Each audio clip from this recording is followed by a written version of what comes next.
السلام علیکم، سعودی news T V channel میں آپ سب کو خوش آمدید کہتی ہوں۔ آج کی ویڈیو میں بہت ہی امپورٹنٹ ٹاپک شیئر کرنے والی ہوں۔ حروب کیسز کے بارے میں نئے ضوابط شیئر کروں گی اور بہت ہی امپورٹنٹ پوائنٹس بھی شیئر کروں گی۔ یہ تمام ڈیٹیلز جاننے کے لیے اس ویڈیو کو لازمی سے لاسٹ تک ضرور دیکھیے۔ تو فرینڈز، کرتے ہیں اپنی آج کی ویڈیو کو سٹارٹ۔ سب سے پہلے میں آپ کو بتاتی چلوں کہ پرانے حروب کیسز والے نئے ضوابط سے فائدہ اٹھا سکتے ہیں، تو اس کی تمام تر ڈیٹیلز شیئر کر رہی ہوں۔ سعودی عرب میں وزارت افرادی قوت و سماجی بہبود کے قانون کے مطابق غیر ملکی کارکنوں کے لیے لازمی ہے کہ وہ جن کے ویزے پر مملکت آئے ہیں اسی اسپانسر یعنی کفیل کے پاس ہی کام کریں۔ ایسا نہ کرنا قانون شکنی کے دائرے میں آتا ہے۔ جبکہ یہاں پہ یہ بھی بتانا چاہوں گی کہ کفیل کے پاس کام نہ کرنے والے کے خلاف حروب فائل کر دیا جاتا ہے، جو کہ سنگین خلاف ورزی شمار ہوتا ہے۔ غلط حروب کو ثابت کرنے کے لیے درخواست دی جاتی ہے، تاہم اس کے لیے ثبوت درکار ہوتا ہے۔ حروب کے نئے ضوابط کے حوالے سے بھی بہت امپورٹنٹ پوائنٹس پوچھے گئے ہیں، تو ان کو بتانا چاہوں گی کہ نئے جاری ہونے والے قانونی نکات کے حوالے سے کہا گیا ہے کہ ضوابط میں تبدیلی کے حوالے سے وزارت کا مقصد آجر و اجیر کے معاملات کو مزید بہتر بناتے ہوئے فریقین کی مشکلات کو دور کرنا ہے۔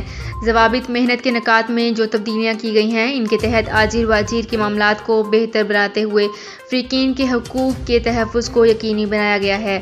نئے ضوابط کے تحت اگر آجر و اجیر کے مابین روزگار کے معاملات ختم ہو جائیں اور اس صورت میں آجر اجیر کے خلاف وزارت میں ایگزٹ جو کہ ختم ہونے کے اندراج کرائے، تو اس صورت میں کارکن کو وزارت کی ویب سائٹ پر منقطع کیا جاتا ہے، جو کہ روزگار کا سٹیٹس دیا جاتا ہے۔ اس صورت میں آجر یا اجیر جو کہ کفیل کی ذمہ داری مذکورہ کارکن پر عائد واجبات کی ادائیگی نہیں ہوگی۔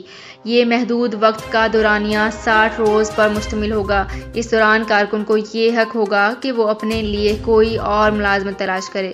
اگر اس دوران ملازمت کا کوئی موقع میسر نہ آئے تو کارکن کو خروج نہائی پر جانے کی اجازت ہوگی۔ وزارت افرادی قوت کے نئے ضوابط کے حوالے سے کہا گیا ہے کہ ایسے کارکن جن کے خلاف غیر حاضری کی خلاف ورزی مذکورہ ضوابط کے اجرا سے قبل درج کی گئی ہو، وہ بھی نئے ضوابط سے مستفید ہو سکتے ہیں۔ وزارت نے مزید کہا ہے کہ کارکن کی جانب سے کفالت کی تبدیلی کے لیے دی گئی درخواست منظور ہونے کے 15 دن کے اندر اندر کارروائی مکمل کرنا ہوگی۔ اگر ایسا نہ کیا گیا تو اس صورت میں کارکن کو دوبارہ متغیب العلم یعنی کام سے غیر حاضر قرار دے دیا جائے گا۔